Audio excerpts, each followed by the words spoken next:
Praise the Lord everyone. सबको जय मसीह की मैं बिलीव करती हूँ आप लोग ब्लेस्ड होंगे, आनंदित होंगे और खुदावन की रूह पाक आपके साथ होगी, उसका पवित्र आत्मा आपके साथ होगा। क्योंकि वचन कहता है कि जहाँ कहीं पवित्र आत्मा है वहाँ आज़ादी है।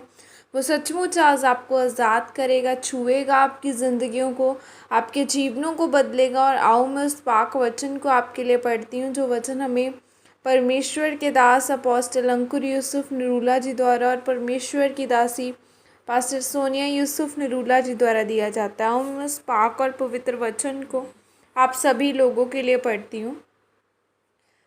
क्यों पवित्र आत्मा से परिपूर्ण होना ज़रूरी है? जैसे कि पवित्र बाइबल इफिसियों 5:18 में लिखा है, दाखरस से मतवाले न बनो क्योंकि इससे लुचपन होता है, पर आत्मा से परिपूर्ण होते जाओ। आमीन। मेरे प्रियो, पौलुस कहता है कि तुम दाखरस के मतवाले न बनो, अर्थात कोई भी ऐसा काम न करो जो शारीरिक हो, लेकिन पवित्र आत्मा से परिपूर्ण होते जाओ। और इस वचन के ख़त्म होने के बाद कॉमा लगा है, पूर्ण विराम नहीं लगा, जिसका मतलब यह है कि परमेश्वर ने आपको बीच में नहीं छोड़ा।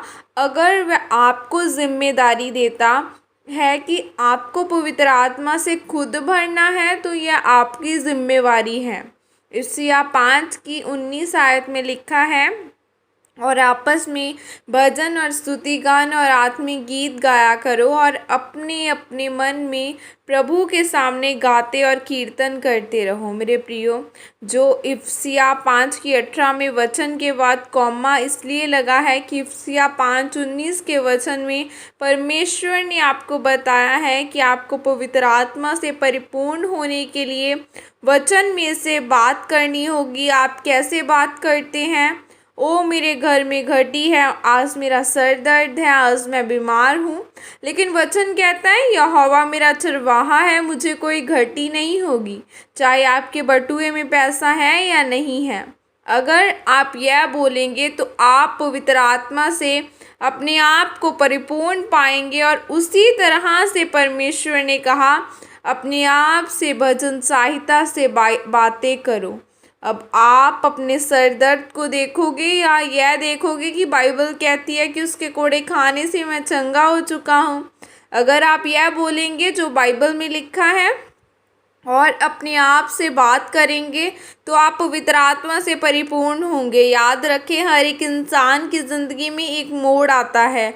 वह मोड़ है दाऊद का गोलियत को मारना। दाऊद की ज़िंदगी में सबसे महत्वपूर्ण समय गोलियत को मारना था। जैसे ही दाऊद ने गोलियत को मारा, वचन कहता है कि परमेश्वर ने उसे पूरे इज़राइल में मशहूर कर दिया और धीरे धीरे राजा होने के लिए उसका अभिषेक किया, उसको ऊंचा किया, उसकी ज़िंदगी में अपनी योजना को पूरा किया।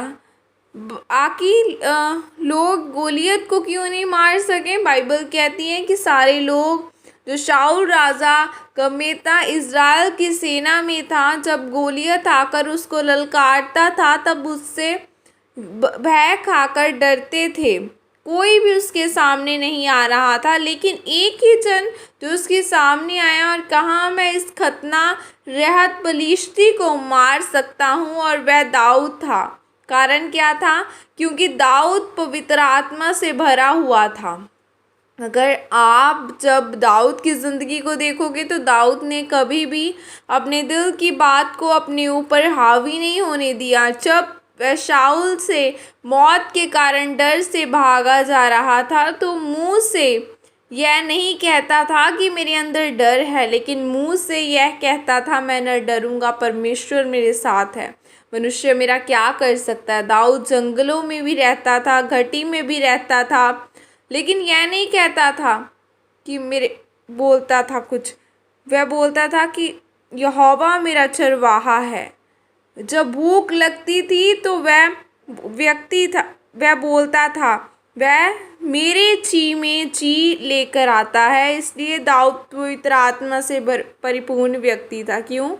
परमेश्वर आपको पवित्र आत्मा से परिपूर्ण करना चाहता है। वह इसलिए आपको परिपूर्ण करना चाहता है कि आपकी ज़िंदगी का गोलियत जो आपके सर के ऊपर, आपके कद से ऊपर है, आपके जीवन से बहुत बड़ा है, वह आपको ललकार रहा है। मेरे प्रियो, परमेश्वर यह चाहता है कि आपका भी वह गोलियत आपके पाँव के नीचे आए। लेकिन कैसे होगा? बाइबल कहती है जो पवित्र आत्मा से परिपूर्ण होंगे वही शैतान को हरा पाएंगे। इसलिए आपको पवित्र आत्मा से परिपूर्ण होना है। आमीन। यह प्रार्थना आपके द्वारा की जाए। सर्वशक्तिमान परमेश्वर, इस वचन के लिए पिता मैं आपका धन्यवाद करती हूँ और प्रार्थना करती हूँ परमेश्वर कि मैं पवित्र आत्मा से परिपूर्ण होकर अपनी ज़िंदगी के गोलियत को मार सकूँगी और ऊँची हो सकूँ। प्रभु यीशु मसीह के सामर्थ्य नाम में मांगती हूँ। आमीन। God bless you all. खुदावन आप सबको आशीषित करे।